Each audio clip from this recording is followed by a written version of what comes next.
my people, and welcome back. Today is day number 8 of our drawing challenge. I have Curly Fries with me today. Curly Fries, what are we drawing today? Self-portraits. Self-portraits, which is kind of like a selfie, except not with the camera. You take a selfie of yourself. Today we're going to draw a picture of yourself. So I'm drawing me and you're drawing who?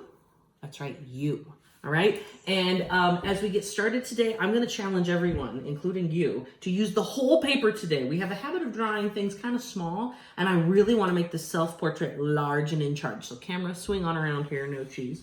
We're going to start at the very bottom, and I'm going to pull up and create 2 curved lines, one on this side and one on this side. And if you don't like the curve, you can always erase it and come back.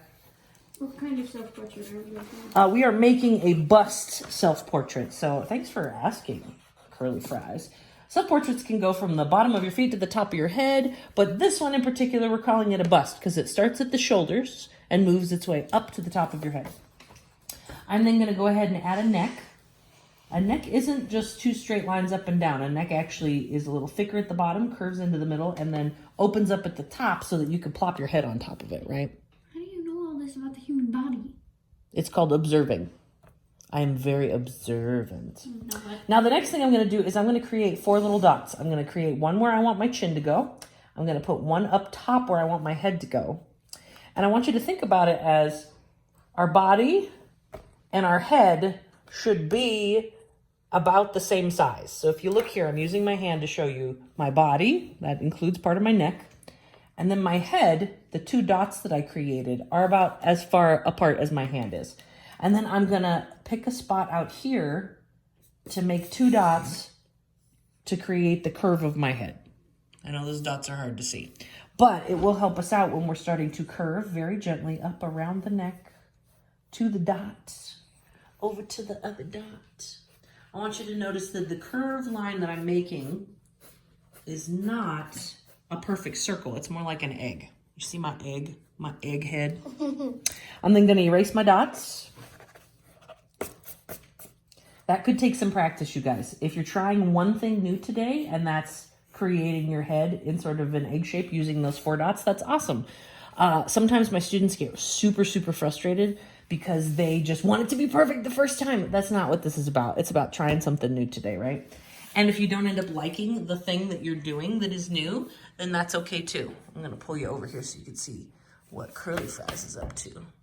Very nice. Like an alien head. It does, and that's because your eyeballs are so far apart. So we're going to do the eyeballs a little later. So if you need to erase those, you're totally fine. You can always leave them and you can be an alien.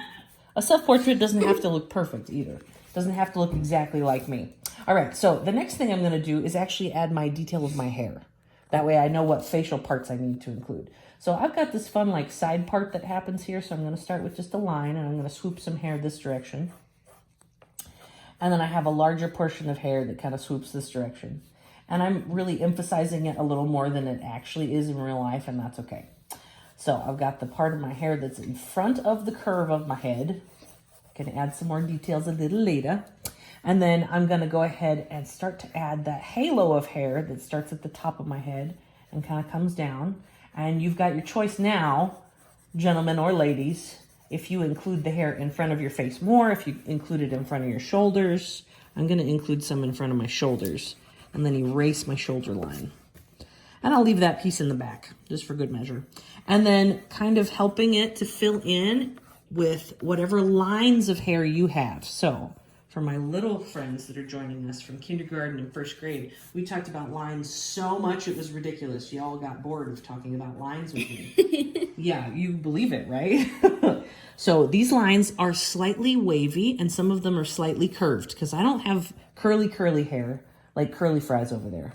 I have wavy hair. Fries.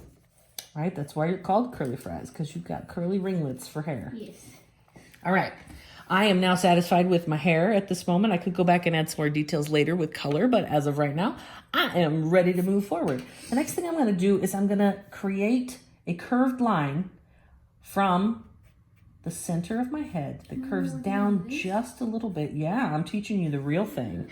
That kind of shows you where the bottom of my sunglasses might go, or if I had the bridge of my nose holding up glasses, that's where it would start. And then where I think my nose is going to be, I'm going to come down and create a little curved line through the middle here too. Now, if it looks more like an X, it's totally fine. It's just helping you really space things out for yourself. So if you think about where the nose is going to go, Oh, it's the nose. the nose first. We must do the nose first. So if you think about where the nose is going to go, it's actually going to land right here. And all I'm going to do for a nose, because I'm doing a really simple portrait today. I know it doesn't feel simple to some of you, but that's okay if you're trying it for the first time. And I am literally bringing a line out and then curving it back. You can make your nose pointy. You can make it curved. Mine is a pretty nice curved nose right there. Mine's more of a Picasso nose. That's fine. Whatever nose you came up with is totally fine. And then I'm going to create my eyes next. Oh, My favorite eyes part. are going to go on the same side. Try and keep them kind of equidistant apart from the nose. And I have rather small eyes.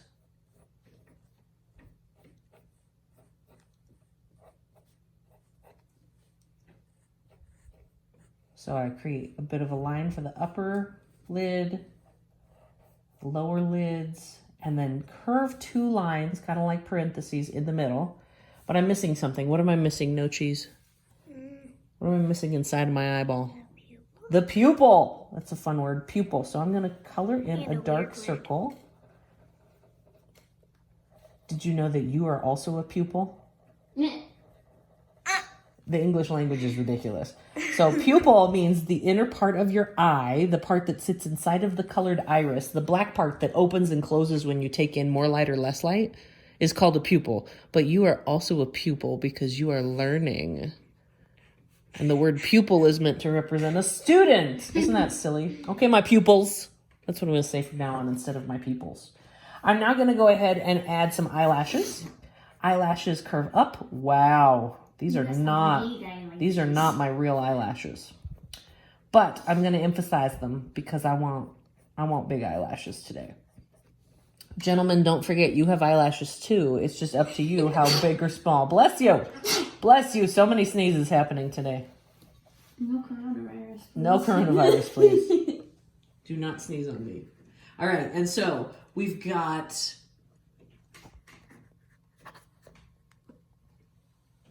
small eyelashes on the bottom, big eyelashes on the top, a nose, and now the last thing I'm going to do is add a mouth. Eyebrows. You could add eyebrows, I I guess. have some big eyebrows. I don't. I have very skinny, small eyebrows. So I'm just going to create a little line of hair that kind of hides behind here.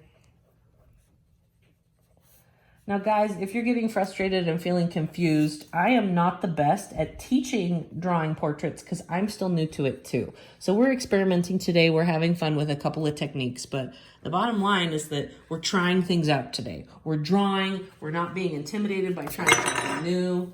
Money down. Stay away from me. And then last but not least, we're going to add a mouth. And so I'm going to curve from the middle line and just add a little bit of a lip.